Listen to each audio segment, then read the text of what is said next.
ايه ده؟ وحش اخو احمد عصام يا اخوك عم. كبير. عامل ايه يا عم كده بالنعم سني والنعم. انا بدور عليكم بقالي شهر عشان تعمل ايه؟ عشان احلق. عايز اروح البيت مش عارف. حاضر يا عم، انا عايز اظبط حالي مش عارف. انتوا اللي مش هتظبط حالي. اخويا والله العظيم.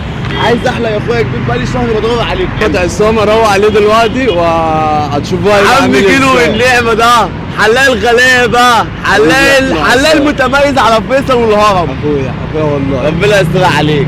هتحلق لي؟ اه. هتظبط هتروق عليا؟ احلى لك يا عم بجد. خلصان. هات انا بقى عم تعالى نقعد. خلصان.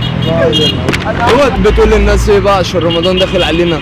احب اقول لهم اللي ما بيصومش يصوم واللي ما بيصليش يصلي عشان انا هصوم وهصلي باللي بيحصل لي.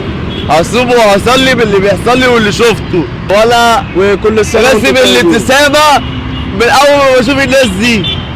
بس بالابتسامه على طول ما بعرفش ارسم حاجه غيرها. ايه؟ حاسس بالفوائد. انت جميل. بكره هيبقى في كلام جديد. كل يوم جديد وفي كلام جديد. بقول لك ايه، ماشي هنروح دلوقتي نجيب لبس وهنروح كده نعمل مفاجأة لاخواتك ونروح على حالنا. ماشي ماشي. قول لهم بقى يا جدعان استنوا المفاجأة وبصوا هنروح على بعض وكل يوم في ايه؟ كل يوم جديد وفي كلام جديد ان شاء الله. استنوا يا جدعان انتصرونا. انت زبونه حاجه ثانية قريبه. واحدة بس. باي باي.